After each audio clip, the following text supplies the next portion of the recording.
Tak dal by si niečo? Môžem, jasné. Krátku ukážku? No tak poď. Krátku ukážku, no tak to musím celé, nejaký celok. Pokojne sa postav. Áno, však je to stand-up, ja viem.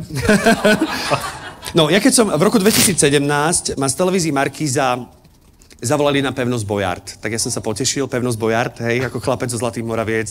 Som si to predstavoval, ja som to pozeral ako dieťa, že teraz tam bude ten otec Fúras a bude tam ten malý, ten Pakľúč a budú tam tí tigre a je to na mori a taká pevnosť, hej, lebo my v Zlatých Moravciach nemáme more, iba taký potok Zlatňanka.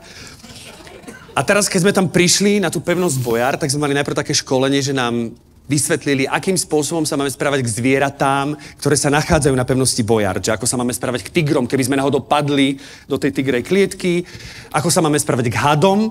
A potom nám rozdali také umelé tarantuly a vysvetľovali nám, ako správne chytiť tarantulu, aby sme jej neublížili. Tak ja som sa prihlásil a hovorím, prepáčte, že ja len chcem povedať, že ja som zo Zlatých Moraviec, že my tam máme maximálne kostce a ja keď uvidím tarantulu, tak posledné, na čo budem myslieť, je, ako ju chytiť tak, aby som ju neublížil, hej?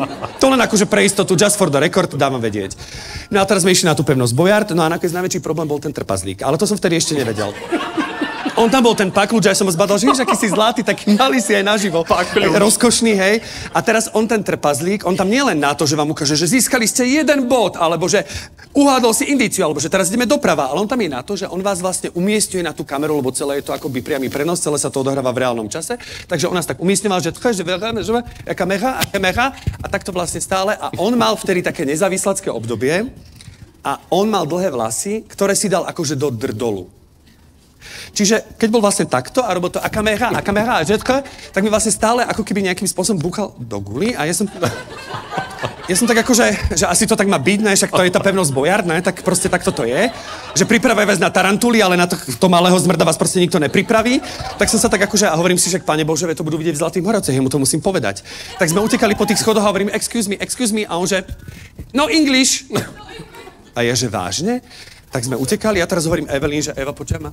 Tak ten malý čavo tu robí 20 rokov trpazlíka, teraz tu boli týmy z celého sveta proste, z Maroka, z Južnej Afriky a tak ďalej. A čavo nevie slovo po anglicky a ona, že, no tak, je to trpazlík.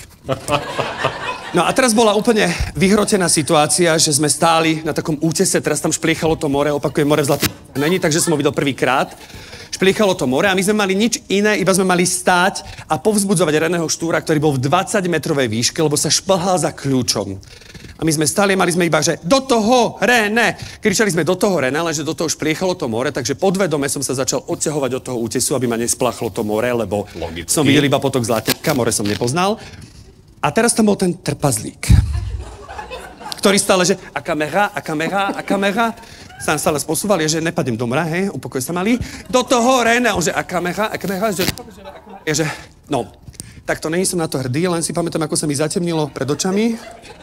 A keď som sa prebral, som si uvedomil, že toho trpazlíka držím za ten drdol. A hovorím mu s písomnou slovenčinou, ešte raz ma posunieš, tak ťa hodím do toho mora, ty malý kokot.